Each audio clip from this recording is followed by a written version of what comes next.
Hi everyone, welcome back to my channel.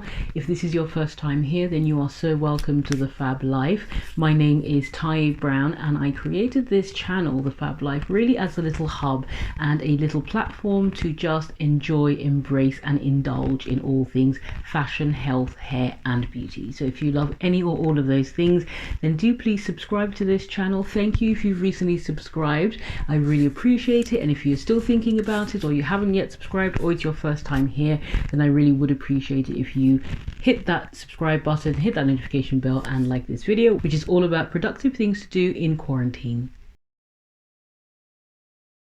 So this video is a little different from what I normally do. If you have been to this channel before, then you know that I like to create videos like lookbooks and hauls. For example, this you would have seen in my recent H&M haul. Informative videos, for example, I've recently done one on key pieces to add into your wardrobe if you're thinking about starting a luxury or designer collection, and also my how-to series. I like to do little videos on how to style one item multiple ways. But in today's video, I thought I would do a little sit down chit chat about some productive things that we can do while we are in quarantine. This is not a productivity contest, but I do think that for some people, being productive and staying busy is actually very helpful to their mental well-being and their general well-being. So whether you suffer from anxiety or depression, whether you're someone who finds it difficult to just be still, or if you're someone like me who is normally so busy pre-quarantine and wants to take this time to enjoy a balance, whether that is some chill time but also getting on with things you've always been meaning to do. I know I'm guilty of that,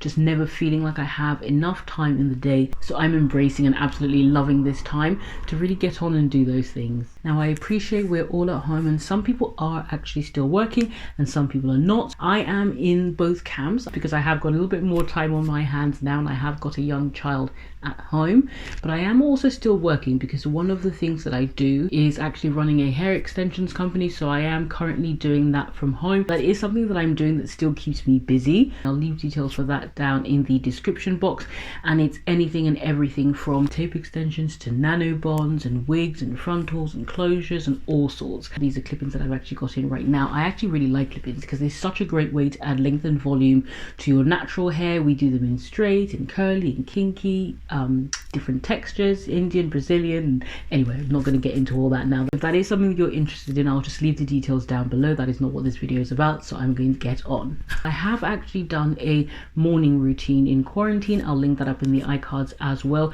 and that shows you that balance of having me time but family time, but also getting on with work and emails. And if I have any orders or inquiries for the hair extensions, I tend to do that in the morning so that I have my afternoons free to do other things. So counting down my 5 recommendations of things to do in quarantine, in at number 5 is a pretty obvious one, and it's having some sort of tidy up or clear out or declutter, whether it's a wardrobe declutter, just getting rid of lots of clothes, a really massive cull if you can, trying to be ruthless in terms of getting the house neat and tidy, because a neat, healthy space can help to really promote a healthy mind. It also just gives you an environment that you enjoy and find it more bearable to be in quarantine in, because everything is neat and tidy and has its place.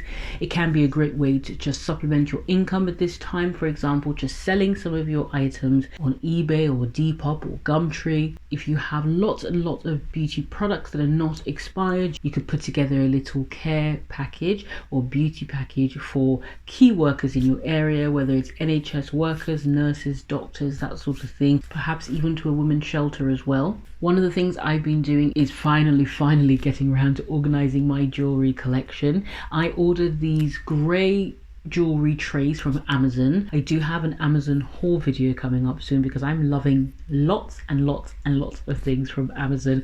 So that was one of the things that I ordered, and I loved this because it had little hooks for your jewelry compartment, as you'll see in the video clip. It had compartments for rings, but you could also organize the tray any which way, so you could lay them all out or you could rearrange them in different ways, and I thought that was a really good idea. You might have lots of sunglasses. You could order one of those sunglasses organizers, for example, or just generally sorting out all your clothes and shoes. I haven't actually come on to shoes and bags from my wardrobe declutter. That is something I've been putting off, but I will be getting onto that soon, she says. Other things you might do in terms of home improvements might be some of those small jobs that you've been meaning to do. For example, putting up that shelf, putting up those pictures. Now I appreciate some home improvement stores might not be open at this time, but you might already have some of those shelves and they're just sitting in your garage or sitting in the spare room waiting to put those shelves up, waiting to put those pictures up. Then this is a great time to do it. You could even order some of those beautiful prints or pictures that come already framed. One of the things I've done recently is something that I'd had my eye on for a while. I also got this from Amazon. Again, I'm giving you all the sneak peeks of my Amazon haul, but it was this feather lamp. I'll insert a clip of me assembling it, nice and easy to assemble, and that's something that I'd always wanted, and it just makes the house now just feel a little bit more feminine, a little bit more my style and taste, and it just makes being in the lounge and the reading area that little bit more pleasurable. I'm not quite sure exactly where it's going to go. It might just hop around a little bit until it's found its perfect home. And on my to-do list of something else I'd like to do in terms of home improvements is actually at our outdoor area. We have a little pergola come gazebo that's attached to our shed. I know that doesn't sound the most exciting way to describe it. I probably haven't sold it at all, but it is a really lovely area. I'll put up a picture of some inspiration of what I'm trying to achieve, but the framework is already there. It's got a little roof area. It's got some trellis around it. It's beautiful already as it is, but I just want to elevate it a little bit more so that we can have a little bit more alfresco dining when we have guests. Well, when guests can eventually come over, it'll be nice to have a barbecue area or somewhere where we can sit. And I'm thinking about some lovely furnishings and sofas, a nice rug, just to make that outdoor area a little bit more lush. In at number 4 is to read a book. I know that some people are really avid readers, they read all the time, and other people like me are more opportunistic readers. So for example, you might be someone who normally would read on their commute to work, anywhere from 3 to 5 times a week, but of course that's not happening right now while we're in quarantine, so it might be that you haven't really been reading as much as you used to. That would be one of my tips in this time, is actually to just spend some time reading. You might want to read a self-help book or something about marketing strategies if you're into that sort of thing. Just things that you've always wanted to read and felt like you never had the time.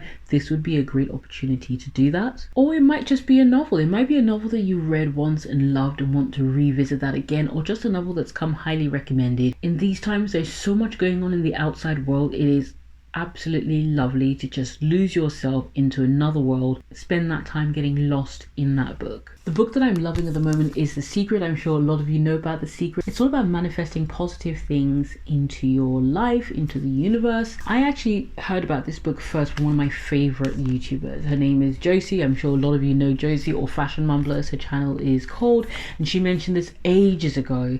I did actually pick it up a while ago. I started reading it, and like with everything in life, you get busy, you put it down, you say you'll come back to it, and you don't. But now in this time, I actually have picked it back up. So that is actually what I am currently reading, is The Secret. And next on my list that I would like to read is a book called The Grit by Angela Duckworth.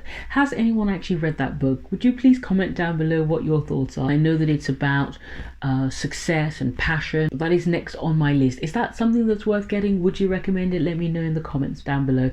In at number 3 is to learn a new skill. I know that everyone is absolutely going crazy for learning new skills, but I really do think, why not? Why not in terms of self-improvement? Why not in terms of learning something that you've always wanted to do? For me, cooking is something that I've not always massively enjoyed, and it's not something that I'm particularly good at. That might be why I don't massively enjoy it, I'm not sure. Once I get into it, it's really not so bad. You know, I can get by, but it'd be nice to have 2 or 3 dishes that you do so well every time. And when it comes to baking, I really am not a baker. So that's something that I've started to do, is actually just watching some cooking lessons online. But I think that if I really get the bug for it, that it's something I'd like to pursue a little bit more and start to learn maybe more intricate dishes that I can do for my husband and I going forwards. Other things you might do in terms of learning a new skill might be something like learning a language, if that's something that you've always wanted to do, whether it's with a one-to-one with an actual virtual tutor or just using an app. The other thing I would like to do is dance. Before the lockdown, I was actually already in the middle of researching classes that I wanted to do with my husband. We really decided that 2020 was going to be the year that we took dancing lessons together. He really wanted to do something super energetic like the jive, whereas I really wanted something slow and sultry like the Argentine tango. I think the Argentine tango might have won. So that was the plan. We were actually looking at a couple of classes in our local area, and then the lockdown hit. But now thinking about it, that would be something that I might actually look into and see how possible that would be to learn something like the Argentine tango. You might choose another dance class, but while you are at home, it's a great way to stay connected as well with loved ones. So it's not always about doing things on your own. Even the cooking lessons you could do with a friend or sibling or husband or wife or parent if you live with your parents. And now in at number 2 is staying physically active. That's something that I like to do anyway. Before the lockdown, I would say I was going to the gym 3 to 4 times a week. I tended to go in the mornings before work, and I used to do usually once a week of HIIT, which is high intensity interval training, once a week of weight training, once a week of spin class, which is like a cycling class, so that was my real cardiovascular, and once a week of either Pilates or yoga. So usually 4 times a week. If I could do more, then I would, but often it would be limited to 3 or 4 times a week. Now, since the lockdown, I've been doing more home workouts. I'm not really that big on running. I'm always impressed when people talk about going for 5k runs and 10k runs and half marathons and marathons. Running is not really my thing. At school, I was really into athletics, but as an adult, I don't know what it is about running. I just feel like I have a mental block with that. So that's really not for me. But if that's for you, that could be your one exercise a day. It's just going for that run, clear your mind and just have that me time. For me, it's doing some sort of workout in the morning, preferably before my daughter wakes up, because once she wakes up, all hell breaks loose. So in the mornings, I like to do just half an hour of some form of exercise. Usually it's 20 minutes of the HIIT, high intensity interval training, followed by 10 minutes of abs work. So I just keep it nice and simple. Or 20 minutes of strength training using a TheraBand, working on things like biceps and triceps and squats and so on, followed by 10 minutes of abs work again. So it's only half an hour. I tend to do that on alternate days, and on the other alternate days, I usually do half an hour to 45 minutes of yoga or Pilates. So each morning I am doing something, but there are some mornings where I wake up and I'm just not in the mood, or I feel a bit achy. Then I'll just stretch it out and not do any exercise at all. Again, there's no pressure on yourself. It's not trying to reach a particular ideal of perfection or anything like that. It's just doing something in the mornings, because I know that a lot of the time I will spend that time, yes, playing with my daughter and walking the dog at some point in the day, but also a lot of time sitting watching YouTube videos and sitting here recording these videos and sitting editing those videos and emailing clients. There's a lot of sitting involved, so I want to just start the morning by having some sort of movement, and that just helps me to feel during the day that it's not so bad if I'm sitting around having a cup of tea and a Kit Kat. So in at number 1, I would say the most productive thing to do, and also what I would mostly recommend, is self-care in any shape or form. Taking care of yourself, whether that is body, whether that is mind, whether that is spirit. It's having that balance like we were talking about. It's having that time to really care for yourself, because really the idea, I think, is not just to cope in this time, not just to get through this time, but to thrive in this time, to come out better than you went in, to come out fitter than you went in, to come out healthier than you went in, to come out with a more positive outlook than you went in. For me, it's also about enjoying the quiet times. When my daughter is asleep, I want to sometimes just sit on that sofa and watch YouTube video after YouTube video. If I am not doing that, then you'll find me here like I am right now. She is actually asleep in her room, and I'm sitting here filming a YouTube video because it's something that I've just grown to really love and enjoy. So that's what I'm doing with the time she's asleep. And do not feel bad about spending that time not doing very much. Sometimes the not doing very much is exactly what you need. So some things that you might do for self-care, for example, it might be a home pampering session, whether that's putting on a face mask and having a soak in the bath. I'm trying to pamper myself as much as possible. I'm really upping my game when it comes to my evening skincare routine. The second thing is I'm enjoying Netflix a lot more than I ever did. Right now, my husband and I are watching the series Ozark. I don't know if anyone else is watching that. Comment down below if you're watching Ozark. In the first episode, I was like, I don't know if this is for me, but by the time we got into episode 5, I think we're on, we are absolutely loving it. I'm not sure how many episodes there are in total, but it must come to an end soon, but we're loving that time. Or for you, self-care might mean taking that time to really practice meditation or mindfulness or prayer. In the mornings, I always spend some time on the Hillsong app or the Hillsong website, just watching a service. I used to go to Hillsong Church in London, but of course they have Hillsong everywhere.